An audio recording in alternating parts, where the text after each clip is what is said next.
Quand vous parviendrez à assimiler ce paradigme et à faire ce que vous faites dans le but d'aider les autres et que cela prendra du sens pour vous, alors le succès, et ça je vous le promets, suivra.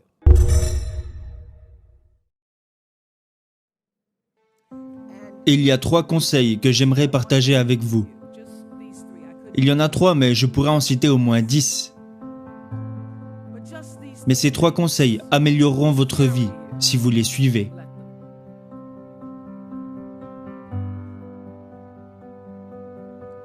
Premièrement, sachez qui vous êtes. Sachez qui vous êtes. Soyez capable de répondre à ces questions. Qui suis-je? Et qu'est-ce que je veux vraiment? Je vous pose cette grande question. Qui êtes-vous? Qui êtes-vous vraiment?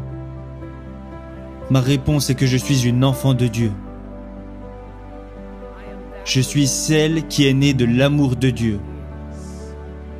Je suis, comme l'a dit Pierre de Chardin, un être spirituel vivant une expérience humaine, venu perpétuer le souffle de mes ancêtres, mais également à la poursuite du souffle des anges. Et j'ai compris que parce que je suis connecté avec la source de tout ce qui est, alors tout ce qui est possible pour moi. Ça, c'est qui je suis. Et qu'est-ce que je veux? Je ne veux pas juste avoir du succès. Je ne veux pas juste laisser mon empreinte, laisser un héritage. La réponse à cette question pour moi est que je veux donner libre cours à la plus haute et la plus véritable expression de moi-même en tant qu'être humain. Je veux remplir la promesse que le Créateur a faite lorsqu'il a rêvé des cellules qui me composent. Vous devez avoir une sorte de vision pour votre vie. Même si vous ne connaissez pas le plan, vous devez avoir une direction dans laquelle vous rendre. Je n'ai jamais été le genre de femme à sauter dans une voiture pour partir à l'aventure. J'avais un petit ami qui me disait « Partons à l'aventure ». Moi, je veux savoir où nous allons. Avons-nous une destination? Avons-nous un endroit où aller ou allons-nous juste rouler vers l'inconnu? Ce que j'en ai appris est une grande métaphore de la vie. Vous devez être sur le siège conducteur de votre propre vie, parce que si ce n'est pas le cas, la vie décidera pour vous. Alors prenez conscience de qui vous êtes vraiment, dans le temps et l'espace que nous incarnons. C'était le premier conseil. Que voulez-vous? Qui êtes-vous?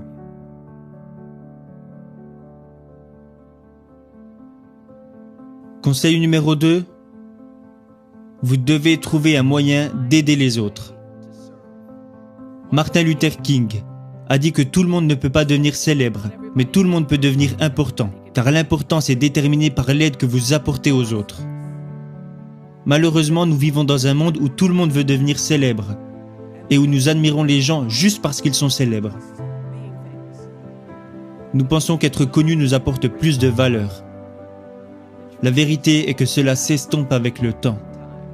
Aider les autres et l'importance même que vous apportez à aider les autres est ce qui perdurera avec le temps. Alors, quelle que soit votre profession, votre talent, votre don, peu importe ce que vous produisez, peu importe votre produit, considérez cela comme le moyen d'apporter de la valeur au monde.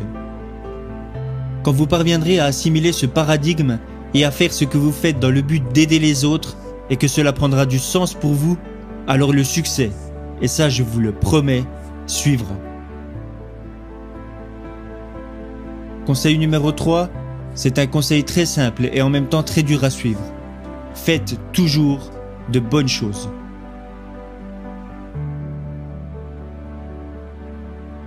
Devenez excellent.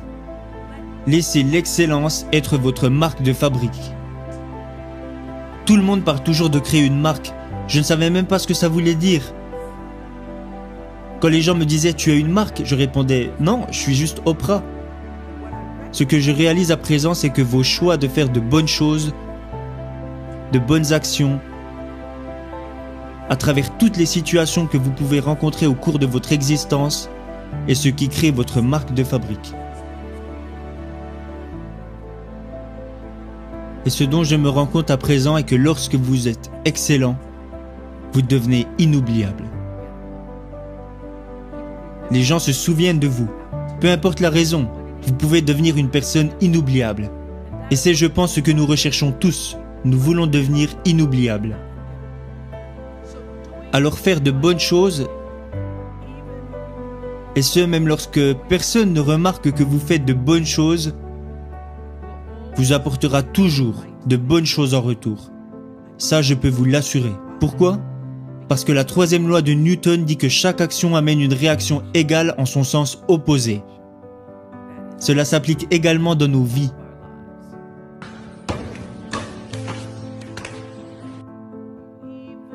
Alors tout ce que vous pouvez me faire vous reviendra un jour dans la figure.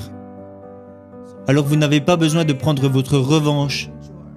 Vous n'avez pas besoin de vous venger ou être sûr qu'ils paieront pour tout ce qu'ils ont fait. Vous devez juste vous assurer de faire de bonnes choses et de bonnes choses vous seront données en retour, même par les gens qui ne vous soutiennent pas. J'ai beaucoup d'anecdotes à ce sujet lors du tournage de mes émissions. Il y a beaucoup de mes émissions qui n'ont jamais été diffusées.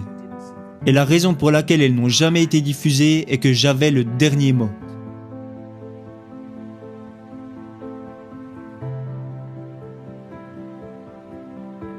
Je me souviens qu'en 2010, mon équipe, qui est sans doute l'équipe de tournage qui travaille le plus dur de toute la télévision, a réalisé une interview d'une femme qui était professeure de catéchisme la journée et addict au sexe la nuit.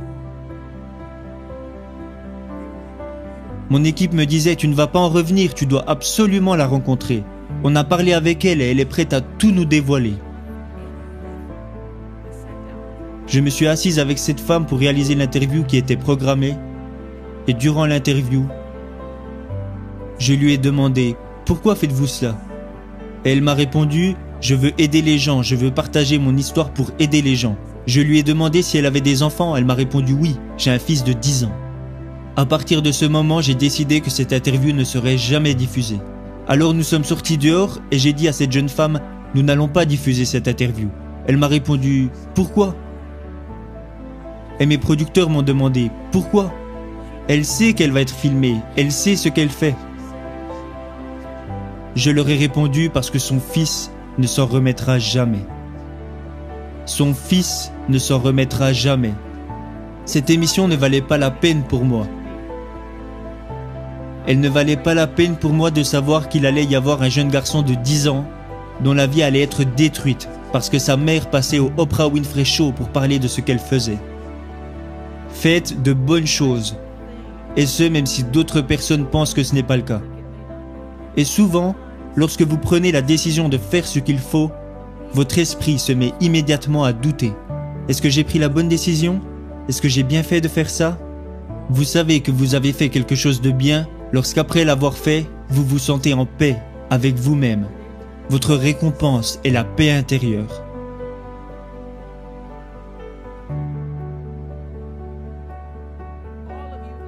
Tous les êtres humains ont le potentiel d'avoir énormément de succès. Mais il y a un prix à payer pour réussir. Les gens ne vous aimeront pas toujours. Et ils ne seront pas toujours contents pour vous. Et si vous vous entourez de personnes qui ne sont pas habituées à votre succès, elles deviennent craintives, elles deviennent apeurées, parce que vous leur renvoyez une image de vous qu'elles ne connaissent pas. Alors elles ne vont pas vous dire ouvertement « Tu sais, j'ai peur de l'image que tu me renvoies, je ne te reconnais plus. » Ils vont vous dire, et vous savez ce qu'ils vont vous dire. Ils vont vous dire « Mais elle se prend pour qui ? Elle se prend pour qui celle-là ?» Ce genre de comportement arrivera seulement si vous vous entourez de personnes qui n'aspirent pas le meilleur pour vous.